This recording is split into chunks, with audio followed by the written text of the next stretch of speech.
No início do ano letivo, a Secretaria da Educação trouxe para assessorar gestores e professores, na sua prática pedagógica, a neurocientista a doutora Elvira de Souza Lima, que desenvolve com a rede 2 projetos, o Viver a Infância para a Educação Infantil e Todos Podem Aprender a Ler e Escrever para o Ensino Fundamental. E hoje a gente trouxe a professora para esclarecer, algumas dúvidas, responder algumas perguntas, que vai ao encontro das expectativas de pais e professores da nossa rede.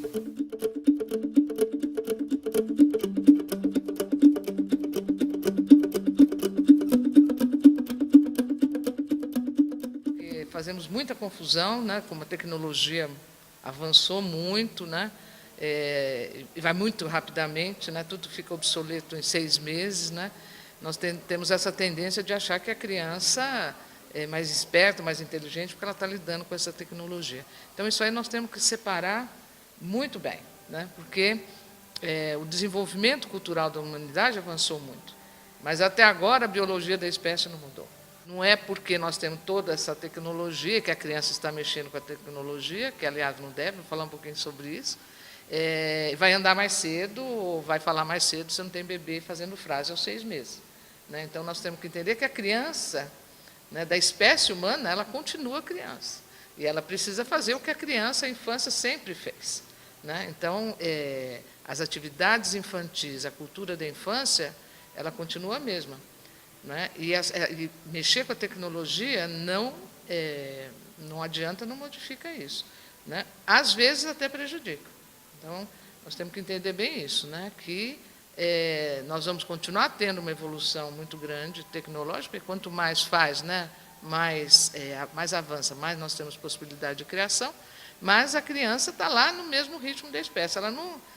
A criança do ser humano não está que nem o cavalinho que nasce e já logo fica em cima das pernas, já sai andando, 1 hora depois já está ali. Nós demoramos um longo processo, desde segurar a cabecinha, a questão muscular, todo o processo que vai para desenvolver a parte biológica, para poder levantar o torso, para poder engatinhar, depois andar. Então, isso continua a mesma coisa. Então, muitas vezes nós confundimos isso. Então, a tecnologia é uma coisa ótima. Eu acho que é assim, fantástico o que nós podemos fazer com tecnologia. O uso da tecnologia é que está equivocado. Então, um equívoco muito grande, por exemplo, é dar celular, iPad e mesmo a televisão para criança de menos de 2 anos de idade. Isso, hoje a pediatria, a medicina, inclusive no Brasil, aconselha ou até exige que não se exponha a criança à tela até fazer 2 anos, porque isso traz prejuízos biológicos. Então, nós temos que entender, primeiro, qual é o lugar da tecnologia no desenvolvimento, e lembrar que a infância, pelo menos o cérebro, não sei se vai mudar daqui, sei lá, 100 anos, 200 ou 1000, mas no momento não houve mudança biológica nenhuma. Então, quando nós pensamos de geração na nossa infância, a criança de hoje precisa basicamente realizar, para o seu desenvolvimento biológico e cultural, as atividades da infância. Então, ninguém se desenvolve assistindo televisão. E nós temos aí o fato que as crianças estão passando 3, 4 horas, não é isso? Às vezes o fim de semana, todo em frente da televisão. Isso é uma coisa que nós temos que rever. Então, tudo tem seu lado bom, seu lado ruim, mas não é a criança que decide, somos nós. Porque a criança não tem nenhuma genética para nascer e já falar, me dá meu celular, aí pega. Nós é que propiciamos isso. Então, são coisas que hoje nós temos que rever, colocar a criança pequena, enquanto ela tem que estar fazendo outras atividades absolutamente fundamentais para o desenvolvimento, ela está lá em frente da televisão completamente passiva, não é isso? Já comprovadamente não desenvolvendo as áreas do cérebro, fazendo as redes neuronais necessárias, etc. Então, esse é um fator importante, aprender a usar a tecnologia. Barueri está se organizando para a nova base curricular, organização curricular em 2018, com a assessoria da professora, onde o brincar é um eixo estruturante dentro da nossa prática. O Brasil, um país enorme, com uma diversidade cultural fantástica, é uma riqueza de sons e ritmos e e brincadeiras, e movimentos, e rituais, que nós não aproveitamos, né, no currículo, não aproveitamos na vida cotidiana, né, nós fomos, em algumas partes do Brasil, principalmente nas zonas urbanas, nós fomos perdendo isso, né? Então, brincar faz os fundamentos, né, traz os fundamentos do desenvolvimento posterior. Então, às vezes, um brinquedinho, às vezes até melhor um brinquedinho mais à toa, assim, mas depois ela vai, quando ela vai tentar aqui colocar um em cima do outro, vai cair, você vai ficar, ela tenta, ela faz de novo, né, ela experimenta, ela toma decisões, então, quanto que isso aqui vai equilibrar? Parece que é uma brincadeira do lado de fora, só que do lado de dentro é uma coisa fantástica que vai desenvolver áreas que eu vou precisar depois para ler e escrever também, para os conhecimentos escolares. Mas não é por isso que a criança tem que brincar, ela tem que brincar porque é direito da infância, a primeira coisa, não é isso? E substituir 15 minutos da televisão por uma brincadeirinha dessa já traz benefício. Agora, o melhor seria que essa criança não fosse exposta à televisão mais do que meia hora por dia, depois dos 2 anos. Né? Então, é isso que nós... E brincar faz bem para o adulto também. É uma delícia brincar, né, professora? Brincar é muito bom. Todos nós aprendemos. Grupos indígenas, nas comunidades indígenas que eu trabalhei tanto aqui no Brasil quanto nos Estados Unidos, esse lúdico é importante para todo mundo, para o adulto, para a criança, coletivamente, né? Então, nós temos que recuperar um pouco isso, com certeza.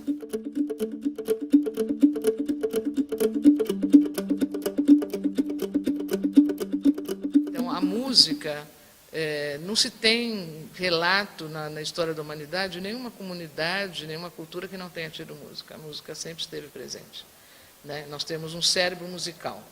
Né? Geneticamente, nós somos capazes de cantar sem ter ensinado, sem praticar.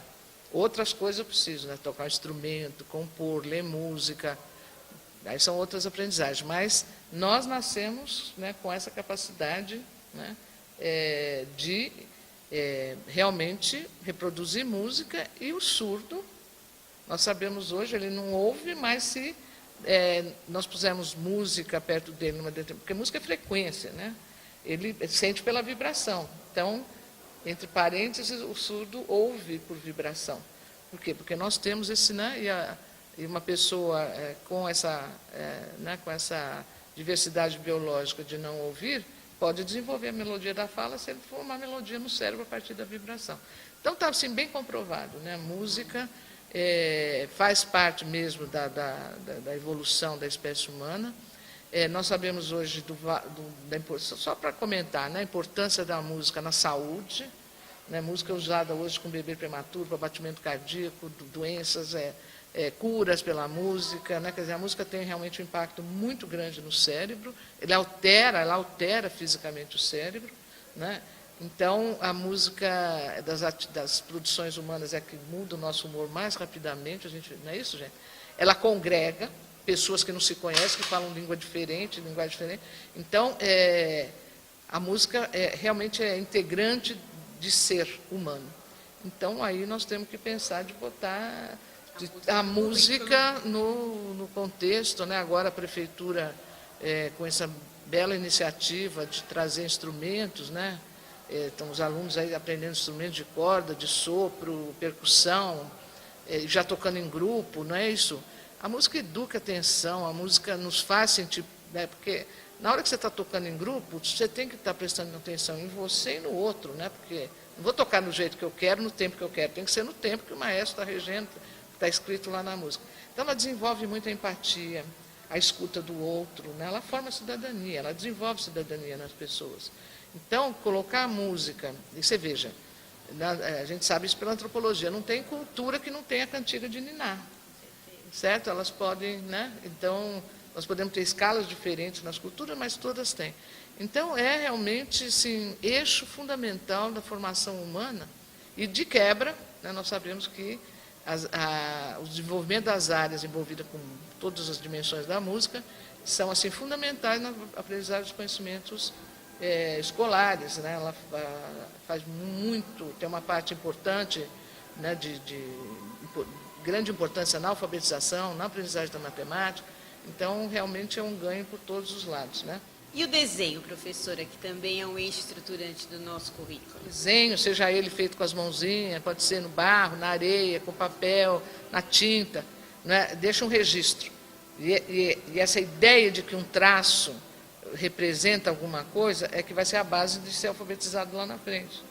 Então, isso é porque o desenho deixa um produto marcado. E, na verdade, na história da humanidade, nós vamos ver o quê? Que as coisas mais antigas de memória que nós temos são os desenhos das cavernas, né? 25, 30 mil anos atrás. E que a escrita evoluiu do desenho. Né? Porque as primeiras escritas elas foram desenhos, elas não foram letras assim. E a letra também né? Ela tem uma forma gráfica, né? Ela tem um triângulo, né? Mas isso já é uma evolução mais para frente, né? Inventou o alfabeto mais lá para frente. Então, os primeiros registros, né, que são memórias, e ao começo da memória, assim, do desenvolvimento da memória, porque o desenho dentro da caverna, quem fez não estava olhando o objeto lá, estou desenhando aquela árvore e tal. Guardou na cabeça dele para reproduzir lá dentro. Certo? Então, isso que levou, depois de milênios, a formar a escrita matemática, que é uma produção cultural, não tem genética para isso. Você vai entender isso, né? Nós temos genética para falar, mas não temos genética para ler e escrever. E o desenho possibilitou a invenção da escrita ideográfica. Só que ensinar na ideográfica não é fácil. Né? A gente vê aí nas crianças chinesas, japonesas, árabes, como o processo é complexo, e por isso que foi ao longo dos séculos ali, foram inventadas formas mais simples até chegar no alfabeto. Né? E o alfabeto, na verdade, são figuras geométricas, né? Que são combinadas. E aí nós temos um fator bastante importante, porque desenhar um ângulo, que nem esse aqui, não é isso? Ou esse tipo de ângulo, ou mesmo o ângulo reto, que nós não temos aqui, tem uma evolução. Tem uma evolução na espécie, tem uma evolução na infância. E isso vai dos 3 aos 6 anos. E nós não podemos mudar. Você não vai querer pegar uma criança de 3 anos, treinar para ela fazer um triângulo perfeito, porque não vai fazer. Porque essa evolução, a criança não precisa ir para a escola para desenhar. Isso está na genética. Certo? E as figuras geométricas também. Agora, as figuras geométricas, as sólidas, né, não tem na genética, ela tem que aprender. Fazer uma combinatória dessas figuras geométricas também depende de ensinar. E se apropriar da escrita, a primeira coisa é a criança formar na memória as formas das letras. E como é que pode formar as formas da letra na memória, na cabecinha delas, né? Tem 3 entradas para o cérebro: visão, não é isso? Movimento e o tato. Não é isso? Por isso que criança cega pode, não é isso? Desenvolve igualmente. Nós podemos ter um sentido que esteja não funcionando totalmente, ou algum problema no cérebro daquela área que cuida desse sentido, né? E a criança vai poder aprender, isso aqui é muito importante, pelos outros. Ela aprende pelo tato, não é isso? Na mãozinha. Num alfabeto móvel como esse, que tem 2 texturas, não é isso? Uma textura aqui, outra textura lá, são 2 informações diferentes que chegam, né? Então, esse movimento informa para o cérebro o formato da letra, o tato também. Né? E se você junta o movimento com o tato, então são 2, e se você usar, a criança está olhando, passa o dedinho, e tem o tato, você tem 3 entradas para o cérebro. Então, todas as crianças, já na educação infantil, no pré, elas podem começar a manipular isso para poder aprender as letras e também, olha, os pontos por exemplo, ponto de interrogação, ponto de exclamação, tal. Então, essa progressão, né, do desenho, agora, é assim, temos que ter um currículo de desenho, tem que desenhar todos os dias na escola, com um currículo, né, se desenhar qualquer coisa. E os pais podem fazer isso em casa, né? Às vezes tem um materialzinho simples, né, você também fazer rosquinha, na hora que você faz rosquinha, cozinha, formato, dá forma a alguma coisa, não é formato da letra, com massinha, mesmo biscoito, enfim, tudo que for explorado em termos de tato, movimento, constituição, ajuda. Então, é nesse sentido que a família se integra à escola, né? Isso ampliando a experiência da criança. É que muitas atividades que parecem não ter nada a ver com a alfabetização, na verdade, estão mobilizando as áreas no cérebro que eu preciso para ler e escrever depois. Então, há essa continuidade do currículo, que é uma coisa nova, assim, em termos que a gente pensa muito no currículo para o ano. né? Isso, aí vem a educação por ciclos, né? Isso você vê aqui no Brasil 6, 7, 8, né? 3 ciclos de 3 anos, e hoje então nós temos essa ideia da continuidade da educação infantil para, né, por dentro, na cabecinha, formando essas redes todas que vão capacitar o cérebro naturalmente a ler e escrever, que é a experiência de outros países, né? Outros países estão né, com grande sucesso na alfabetização, e as crianças nossas são absolutamente tão capazes de aprender quanto de qualquer país desenvolvido, como a gente fala, nossas crianças são absolutamente capazes, só que aí nós precisamos oferecer a elas todas essas possibilidades, né? Então, o que está muito claro, que a neurociência nos ajuda a compreender isso, é que ela pode fazer. Mas isso não é novidade para a pedagogia.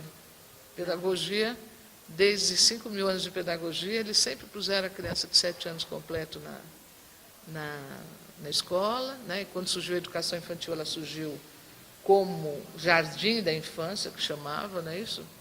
Né? Em muitos países é jardim da infância.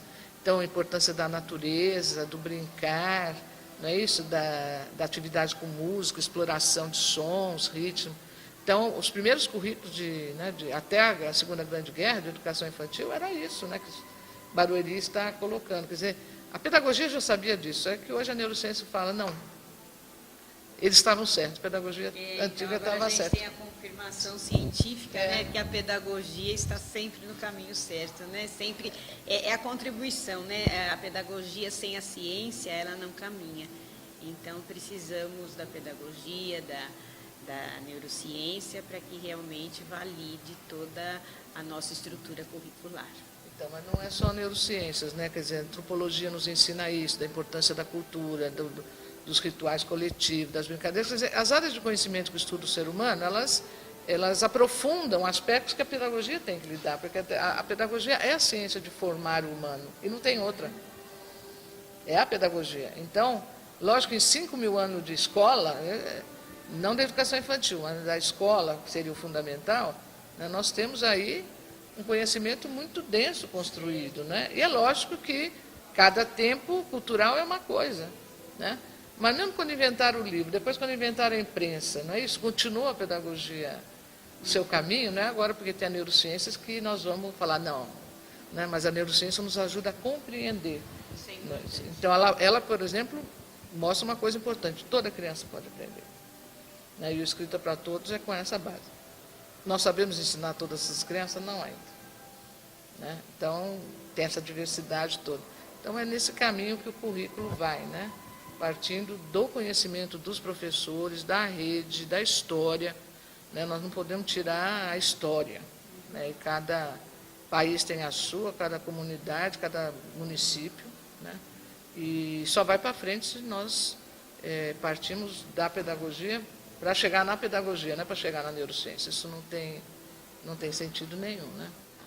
Os conhecimentos hoje científicos da neurociência, eles comprovam a opção que a pedagogia já fazia antes, porque até metade do século passado, do século XX, as crianças de 6 anos não estavam inseridas no fundamental, né? Então, essa foi uma mudança internacional, nem todos os países aderiram, e hoje nós temos assim a comprovação que essa criança de 6 anos está numa transição. Né? O cérebro está realmente pronto para escrever aos 7 anos. Então, é aí que nós temos que equilibrar esse currículo, não esquecendo que essa criança está nesse processo, né, que começou lá no zero, né, quando o nascimento, e que mudanças importantes acontecem principalmente na atenção, não é isso? E no espelhamento, né, que toda criança vai espelhar quando ela... Aos 6 anos, ela vai espelhar as letras, ela espelha o ponto de interrogação, ela espelha os algarismos. Então, nós temos que ter uma compreensão maior sobre isso e entender que o fator tempo é muito importante, né? Que ela está em processo, né? E o currículo tem que acompanhar esse processo, inclusive no tempo dela. Então, uma criança de 7 anos, né? Os países que hoje só entram com alfabetização 7, Finlândia 7,5, entendeu? Só pega o lápis para escrever nessa idade, né? nós temos que entender que nós temos que adequar. Então, uma das formas é trabalhar com o alfabeto móvel, porque não tem que fazer o traçado, não que ela não vai espelhar no alfabeto móvel, ela espelha, mas é mais, né, não fica marcado no papel e nós podemos trabalhar a conversão com o alfabeto móvel. Mas ela só vai dominar isso aos 7. Então, 6 anos é transição. A história de Barueri que eu conheço já tem no currículo, não é isso, gente? Educação dos sentidos. Vocês são uma rede que tem um avanço diferenciado em relação a muitas outras redes, no currículo que já estava aqui há 15 anos antes, etc. Então, nós temos isso que nós podemos agora retomar, adaptar essa nova iniciativa da Secretaria de trazer a música, né? Então, nós podemos organizar, dando os tempos maiores para essa formação da criança de 6 anos, dentro dessas áreas. Isso significa música todo dia, desenho todos os dias, não é? E trabalhar com o alfabeto móvel. E o brincar. Né? Que até isso é brincadeira, né? Quer dizer, lá, mexer com o alfabeto móvel, tudo isso é lúdico. Né? Então, esse que é o nosso desafio. Nós estamos vendo o quê? O que já é feito na rede. Né? Vendo o que as escolas estão fazendo, porque onde que nós buscamos o caminho do currículo? No que já existe na rede. Né? Não é buscar lá na Espanha, na China, é dentro do próprio... E é lógico que as experiências de outros lugares nos ajudam a refletir sobre isso. E é bom lembrar que outras redes de outros estados brasileiros, na São Paulo, já vem lidando com essa questão de um currículo intermediário desde a década de 90. Então, tem bastante conhecimento pedagógico brasileiro sobre isso. Né? E, curiosamente, o pessoal só se refere ao exterior, nunca ao próprio país. Né? Então, precisamos mudar isso. Nós agradecemos, professora, né, essa oportunidade, né, da senhora conversar com toda a rede, inclusive com os pais. Agradecemos à Secretaria da Educação, as nossas coordenadoras, e anunciamos que esse será o primeiro de uma série de vídeos que nós iremos fazer durante 2018, sempre em parceria, né, pensando nessa parceria com os nossos professores e gestores. Bom, a minha mensagem principal é a seguinte: descansem nas férias. Né? O cérebro adulto precisa de pausas, descansem, façam outras coisas, para voltar assim com... Né, aí sim recarregar as baterias, né? E também fazer um convite para vocês, mandem perguntas. Nós podemos... ou venham, né? Se escolas quiserem vir, bater papo, perguntar e discutir, vamos abrir esse canal para responder perguntas, questões, dúvidas que vocês têm, ideias. Eu não tenho ideia pedagógica, eu só posso trabalhar em cima das ideias que vocês têm. Enfim, dando suporte, discutindo, podemos ampliar, não. Mas esse fica o meu convite para 2018, sempre com a certeza que todas as crianças podem se desenvolver, podem aprender, e que, com certeza, todos os professores, talvez nem tenham consciência, mas trazem em sua memória um grande conhecimento pedagógico, que é o que vocês usam todos os dias, e que vocês ampliam todos os dias, e que esse conhecimento pedagógico se avança também com o trabalho coletivo. Então, um bom fim de ano e até 2018.